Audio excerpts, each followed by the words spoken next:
একটা মানুষ যার নিজের নাম নেই, পরিচয় নেই, অথচ তাকে দেখে কাঁপে এলাকার সবচেয়ে ভয়ঙ্কর গুন্ডারা। এই পর্বের শেষে এমন একটা সত্য প্রকাশ পায় যা নিজে শুনেই স্তব্ধ হয়ে যাবেন। আজকে আমরা এই পর্বটা একদম দৃশ্য ধরে ধরে বিশ্লেষণ করব, যাতে কোনো ডিটেলসই মিস না হয়। চলুন শুরু করা যাক। আসসালামু আলাইকুম সবাইকে, স্বাগতম আমাদের চ্যানেলে। আজকে আমরা দুনিয়ার টাকার গোলাম নাটকের এই পর্বটা নিয়ে একটা গভীরভাবে বিশ্লেষণ করব।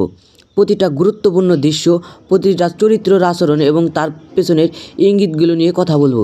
শেষ পর্যন্ত থাকলে বুঝতে পারবেন গল্পটা ঠিক কোন দিকে এগাচ্ছে। পর্বের শুরুতেই আমরা দেখতে একদল বখাটে ছেলে ম্যাডামকে রাস্তায় উদ্বিগ্ন করেছে। আর গোলাম, যাকে এতদিন সবাই একজন ড্রাইভার বা কাজের লোক ভেবে এসেছে, সে এখন একদম অন্যরকম রূপে দেখা যায়। সে গুন্ডাদের শুধু থামায় না, বরং তাদের হাঁটু গেড়ে মাপ চাওয়াতে বাধ্য করে। এই দৃশ্যটা একটা গুরুত্বপূর্ণ ইঙ্গিত দেয় গোলামের ভেতর একটা সহজাত নেতৃশক্তি আর সাহস আছে, যা তার স্মৃতি হারানোর আগে পরিচয়ের সাথে সম্পর্কিত। সাধারণ একজন মানুষ এত সহজেই একজন গুন্ডার সামনে দাঁড়িয়ে যেতে পারে না, যদি না তার অতীতের এই ধরনের পরিস্থিতি সামলানোর অভ্যাস থাকে। এরপর আমরা দেখি একটা শান্ত কিন্তু তত্ত্ববহুল দৃশ্য। ভাবি রান্নাঘরে গোলামের সাথে কথা বলছেন। এই কথোপকথনটা দেখতে সাধারণ মনে হলেও এখানে প্রথমবার দর্শকদের সামনে গোলামের অতীতের কিছু সূত্র আসে। ভাবি যখন জিজ্ঞেস করেন তার নাম কে রেখেছে, গোলাম জানায় বস্তির মানুষকে তাকে এই নাম দিয়েছে, তার বাবা মা নেই, কেউ নেই। এই তথ্যটা পড়ে পুরো গল্প অনেক বড় ভূমিকা রাখে। এই দৃশ্যটা স্ক্রিপ্টের দিক থেকে দারুণভাবে সাজানো, কারণ এটা পরের রহস্য উদ্ঘাটনের জন্য মাটি তৈরি করে রাখে। এরপর গল্প একটা নতুন দিকে মোড় নেয়। একদল ক্ষমতাবান মানুষের বৃদ্ধাশ্রম দখল করে কারখানা বানাতে চাইছে। বয়স্ক মানুষদের প্রতি যে অমানবিক আচরণ করা হচ্ছে, এটা দর্শকদের মনে সত্যি একটা আবেগের জায়গা তৈরি করে। বৃদ্ধরা যখন সাহায্য চাইতে আসেন, তখন একটা গুরুত্বপূর্ণ সংলাপ আসে। তারা বলে যে শুধু একজন মানুষই তাদের বাঁচাতে পারে, আর সে হলো গোলাম। এটা একটা স্পষ্ট সংকেত যে কমিউনিটিতে গোলামের প্রভাব এবং সম্মান ধীরে ধীরে বাড়ছে, এমনকি তার নিজের অজান্তেই। এই অংশটা চরিত্র বিকাশের দিক থেকে খুবই গুরুত্বপূর্ণ। গোলাম প্রথমে ভয় পায়, বলে যে এতজন অশ্রাদ্ধীর মানুষের সাথে সে পারবে না, কিন্তু তাকে বোঝানো হয় যে তার চেহারার মিল কাজে লাগিয়ে সে সাহস করে দাঁড়ায়। তাহলে আসল ক্ষমতাবান মানুষটার লোকজন এসে তাকে রক্ষা করবে।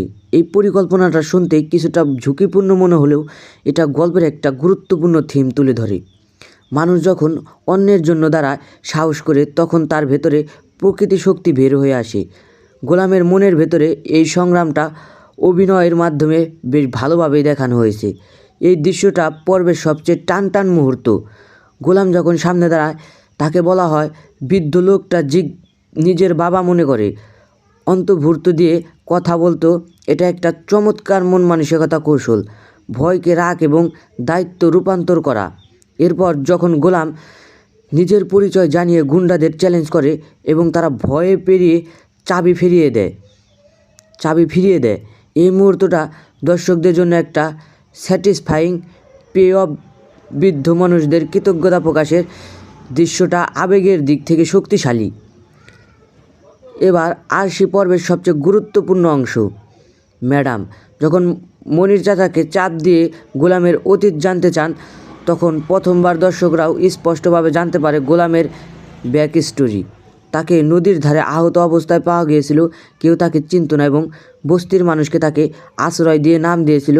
এই দৃশ্যটা স্ক্রিপ্ট রাইটিংয়ের দিক থেকে বেশি স্মার্ট, কারণ এটা দুটো কাজ করে। দর্শকদের কৌতূহল মেয়েটা আর তার সাথে সাথে নতুন প্রশ্ন তৈরি করে, তাকে আহত করলো কে আর কেন। এই দৃশ্যর গল্পের সবচেয়ে বড় টুইস্ট আসে। ডাক্তার নিশ্চিত করেন যে গোলামের মাথায় আঘাত পাওয়ার কারণে তিনি তার অতীতের স্মৃতি হারিয়ে ফেলেছেন। এটা মেডিকেল ভাষায় বলা হয় ট্রমাটিক ব্রেন ইনজুরি। এই তথ্যটা পুরো গল্পের আবেগ রহস্যময় দৃশ্যকে একসাথে জোড়া দিয়ে দেয়। গোলাম কেন তার মধ্যে অদ্ভুত একটা পরিচিত অন্তর্ভুক্ত কাজ করেছিল, সব কিছুর উত্তর এখানে স্পষ্ট হয়ে যায়। প্রিয় দর্শক, আজ এখানেই শেষ। দেখা হচ্ছে পরবর্তী আপডেটে। সবাই ভালো থাকবেন, সুস্থ থাকবেন।